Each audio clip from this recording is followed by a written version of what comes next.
Olá, pessoal. Bom dia, boa tarde, boa noite, boa madrugada, independendo do horário que vocês vão estar nos assistindo. Estou diretamente do canal Ative. Hoje, o entrevistado é o enfermeiro Constantino, no qual iremos debater sobre álcool e outras drogas. Bom, Constantino ele é enfermeiro pela Universidade Federal de Campina Grande, UFCG.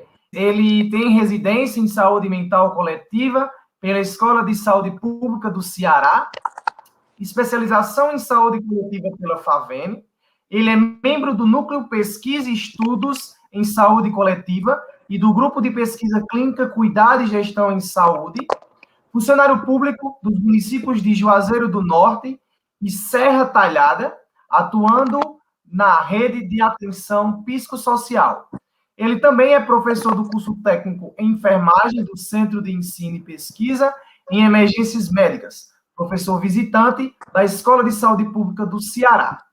Bom, vamos dar início. Eu faculto a palavra para você, Constantino, nesse exato momento. Obrigado, Igor. Pessoal, obrigado pelo convite da Editora Ativa. Fazer igual, Igor, bom dia, boa tarde, boa noite ou boa madrugada. Né? Ninguém sabe o horário que o pessoal vai estar assistindo, porém a gente sugere que assista, né? Independente do horário. E eu vim aqui falar um pouco hoje sobre uma temática que é da minha área. Eu sempre gostei, desde a universidade, eu venho nessa linha, tanto da pesquisa como também da prática profissional, que é a área da saúde mental. Hoje a gente vai falar um tema mais específico, que o Igor vai apresentar para vocês, o que a gente vai conversar um pouco. E estou à disposição para os esclarecimentos que eu puder, né, tirar, e a gente está aqui para compartilhar, certo? Beleza. Constantino, dando início à nossa entrevista, o que é alcoolismo? Tem cura? Bom, então, Igor, o alcoolismo... Qual a definição para alcoolismo? O alcoolismo é uma doença, embora muitas pessoas pensem que não tem esse conhecimento, mas é uma doença, assim como qualquer outra, e como doença precisa de um tratamento, precisa de um diagnóstico, né, e de um tratamento. Então, ela é uma doença que é multifuncional, ou seja, ela tem várias causas, não é uma causa única, ou seja, eu bebi porque eu perdi o emprego. Não é só isso.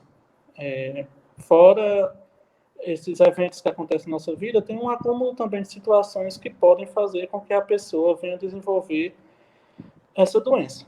E ela é caracterizada pelo consumo excessivo da bebida alcoólica, que é uma droga, embora seja uma droga lícita, porém causa danos, enfim, em várias áreas da vida da pessoa que tem essa doença, seja sociais, na saúde, psicológicos, enfim.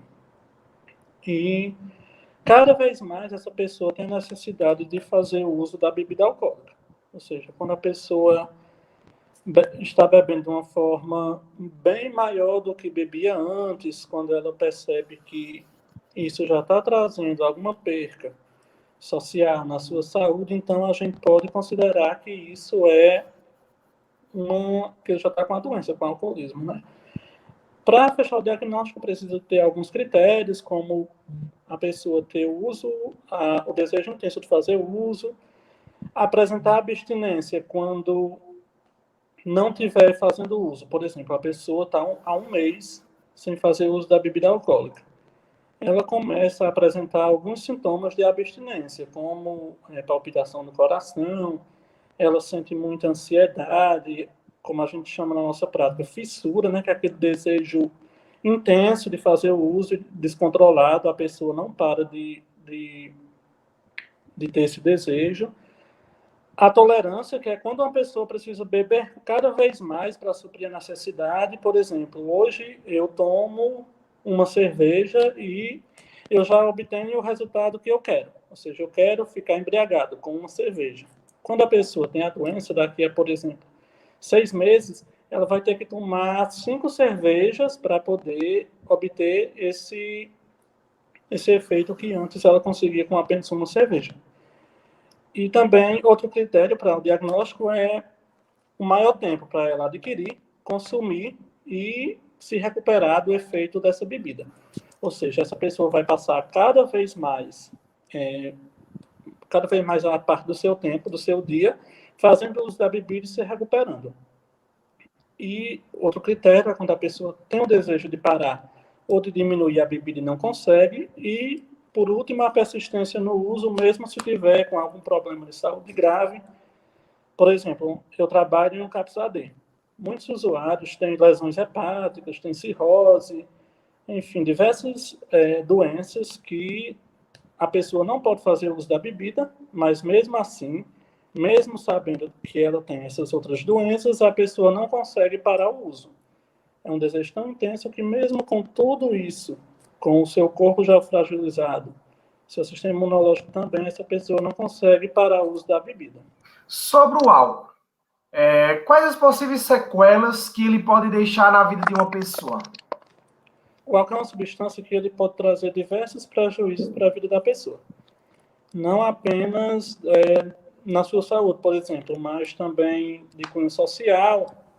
A bebida alcoólica, muitas vezes, em muitos casos, ela se relaciona com violência doméstica. A gente percebe muito que onde tem a presença de pessoas com a doença, que é dependente químico, os índices de violência doméstica aumentam mais, problemas familiares, conjugais, com os filhos, evasão escolar, problemas no trabalho.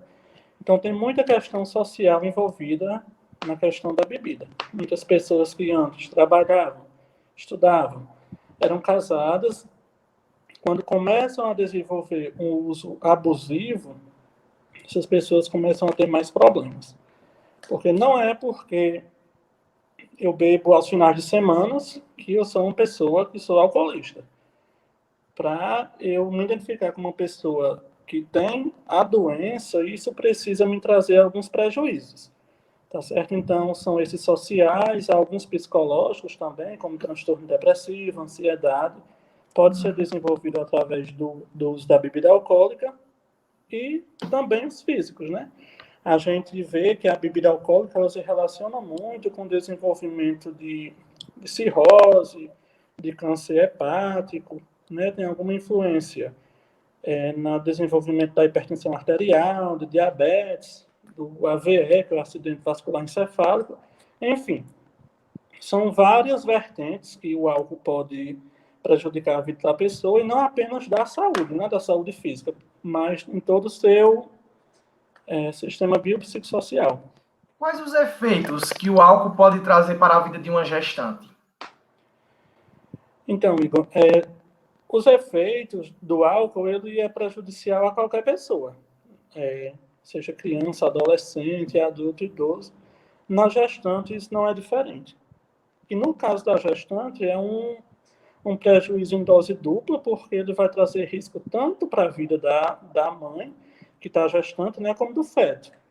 Todos esses riscos que a gente já falou até agora, esses problemas, essas alterações ocorrem, né, na vida da grávida, problemas sociais, econômicos, de saúde, e também na saúde do feto. A gente sabe que tudo que a mãe ingere, que ela consome, vai diretamente para a criança também. Imagina só, uma mulher toma 1 litro de bebida durante o dia. Para o corpo dela, já é muita coisa. Imagine para o feto, que é bem menor, o metabolismo do feto não é igual ao metabolismo de uma pessoa adulta, né? Ele vai sofrer danos bem maiores do que uma pessoa, do que a própria gestante, a própria mãe. Pode desenvolver, quando a mãe faz muito uso de bebida durante a gravidez, o bebê pode nascer com alguma malformação congênita, a síndrome alcoólica fetal, que é a principal doença que a bebida pode causar, que traz deformidades corporais e, sobretudo, do sistema nervoso central, né, da área da cognição da criança e até psicológica também. E não existe uma dose segura.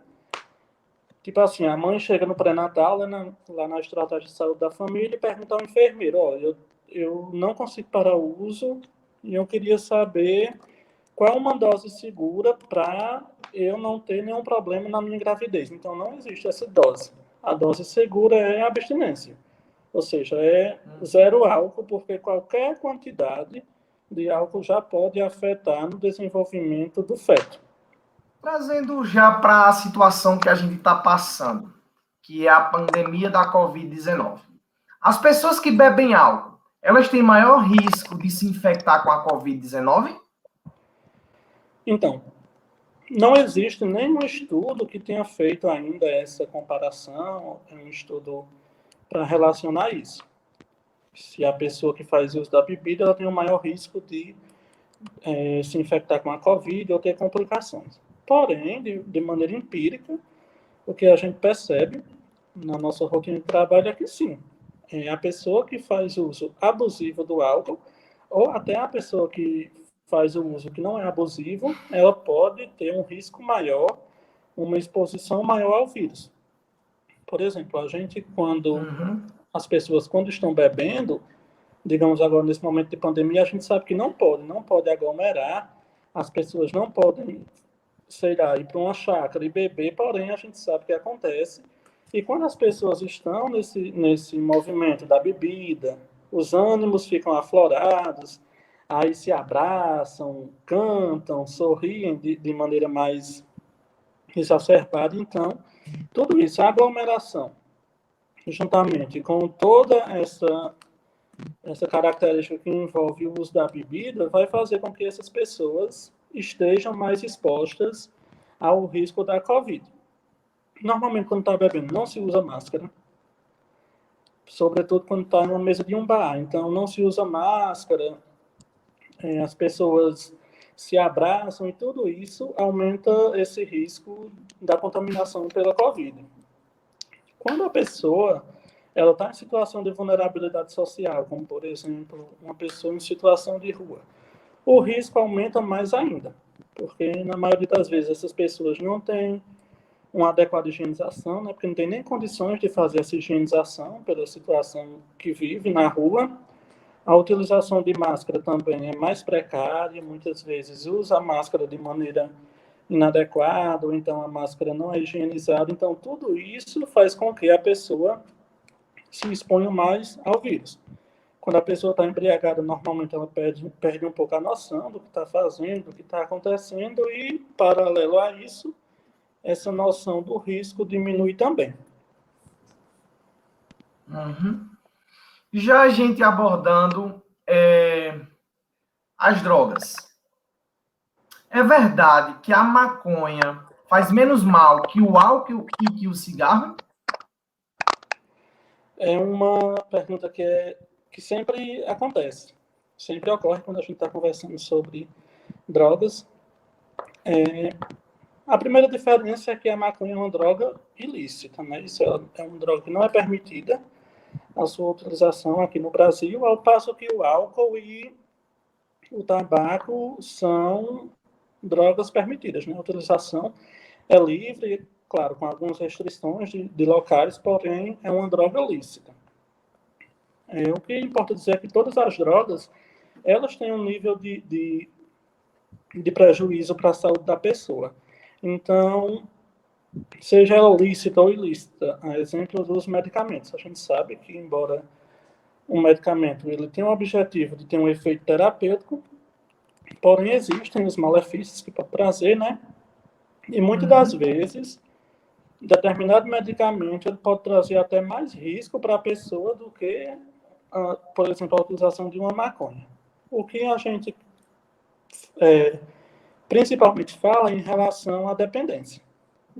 Quando se fala nesse quesito, por exemplo, o tabaco ele tem em média de 30% de chance da pessoa desenvolver dependência. O álcool ele tem 15%. Já a maconha, ela entra, comparando o álcool e o tabaco, é a que menos causa dependência. Porém, cada um tem o seu risco específico. Por exemplo, a maconha, ela pode trazer algum problema de cunho psicológico, neurológico, cognitivo. se investiga muito se a maconha ela pode se relacionar ao desenvolvimento de esquizofrenia, não tem nada conclusivo, porém alguns estudos. Ao passo que o cigarro, por exemplo, se relaciona muito ao desenvolvimento de câncer de pulmão, de influencia na hipertensão arterial, no AVE. O álcool, aí nem se fala. Lesões hepáticas, questões de acidente de carro, por exemplo. Um dos maiores fatores que desencadeiam os acidentes automobilísticos é a utilização do álcool. Outra coisa também, só para concluir, o que a gente compara muito, uma pessoa que fuma muito, sei lá, ela utiliza 20 cigarros por dia. Você acha, Igor, perguntando a você, você acha que uma pessoa que utiliza maconha, ela fuma 20 cigarros por dia de maconha? Acredito que não, viu? Pronto, então a gente também tem que avaliar muito essa questão da quantidade e da frequência de uso. Normalmente, quem utiliza o cigarro utiliza muito mais do que a maconha. Por isso que não tem como dizer, tipo, não, a maconha ela faz menos mal do que o tabaco. Não tem como fazer essa comparação assim direto.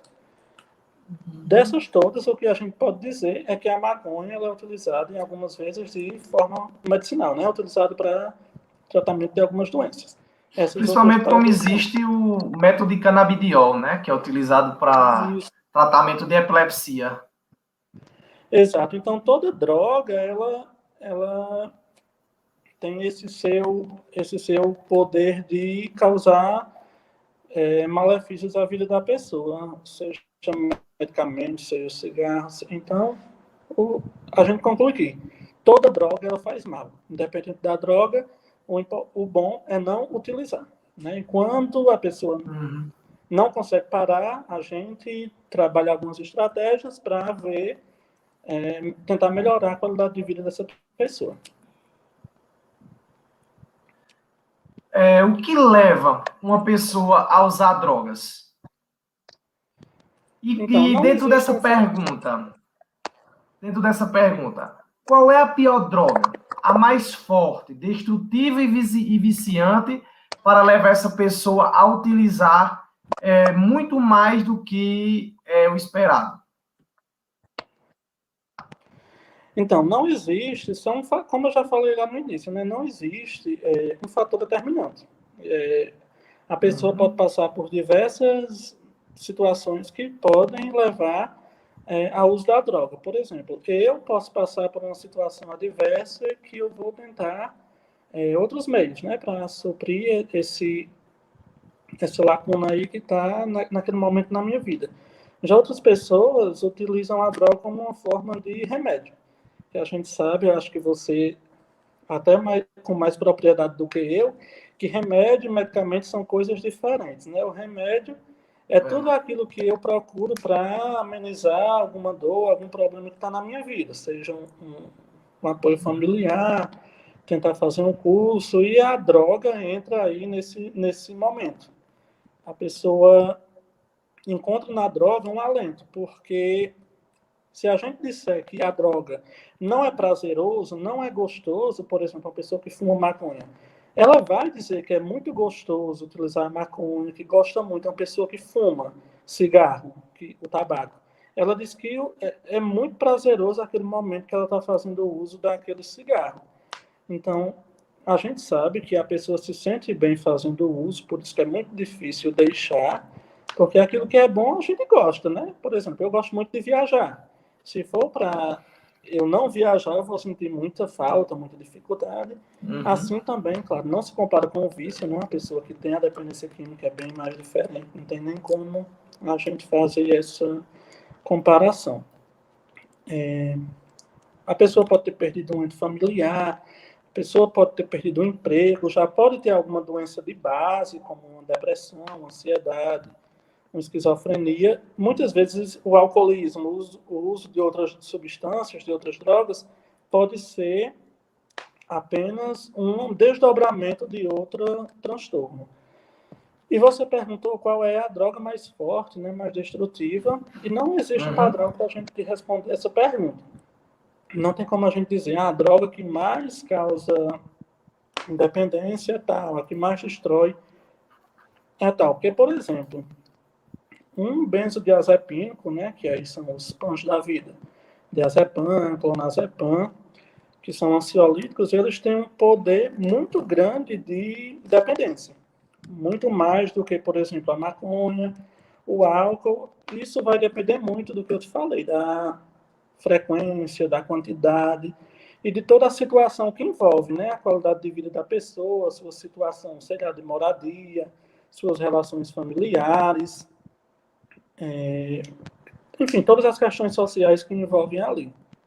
Por exemplo, o crack é uma droga que é, de fato, muito viciante e que a pessoa apresenta muitas percas sociais. Porém, tem pessoas que fazem uso de crack e que conseguem se organizar muito bem. Então, isso vai de cada caso, de cada situação. Chegando ao fim da nossa entrevista, Constantino, eu te faço só uma única e última pergunta. Quais os preconceitos abordados para quem faz a utilização de bebidas alcoólicas e drogas? Então, um dos principais problemas que a gente consegue perceber nesse mundo da dependência química, né, do uso de álcool e outras drogas, é a questão do estigma social, do preconceito, que aí muitas vezes parte da própria família, dos amigos, colegas de trabalho, e é uma dificuldade muito grande que essas pessoas encontram. Elas têm vergonha de se reconhecerem como uma pessoa que está adoecida e que precisa de tratamento, muitas vezes negligenciam essa doença justamente por conta disso. Eu não vou procurar um CAPS, né, que a gente sabe que, prioritariamente, o tratamento para a dependência química, ela pode ser feito na atenção básica, porém, por todo o país e de forma muito ampla, existem os serviços especializados, que são os CAPS AD, que podem fazer esse tratamento para as pessoas que fazem uso do álcool ou de outras drogas, e a pessoa, muitas vezes, ela apresenta uma resistência, um medo por conta disso, do preconceito. Fulano vai me ver entrando no CAPS AD e vai saber que eu sou dependente químico. Muitas vezes recorrem para as clínicas de reabilitação, que aí é um dos últimos recursos, e a gente, enquanto trabalhador do SUS e da RAPS, que é a Rede de Atenção Psicossocial, a gente é contra esse tipo de tratamento nessas clínicas, porque muitas vezes não tem um apoio profissional, né? Muitas vezes são ligados a questões religiosas mesmo, e tem aí várias reportagens, matérias sobre violação de direitos, de trabalho forçado, que acontecem nessas comunidades, e aí pode ser comunidade terapêutica, clínica de reabilitação, e a gente sugere que quem precisar fazer algum tratamento para alcoolismo, vê que está trazendo prejuízo para a sua vida, que procure de fato o CAPS, que a gente está lá para atender essa demanda. Sem mais perguntas, é isso. Constantino, qual mensagem você nos deixa para a gente encerrar a nossa entrevista? Para o público que irá nos assistir.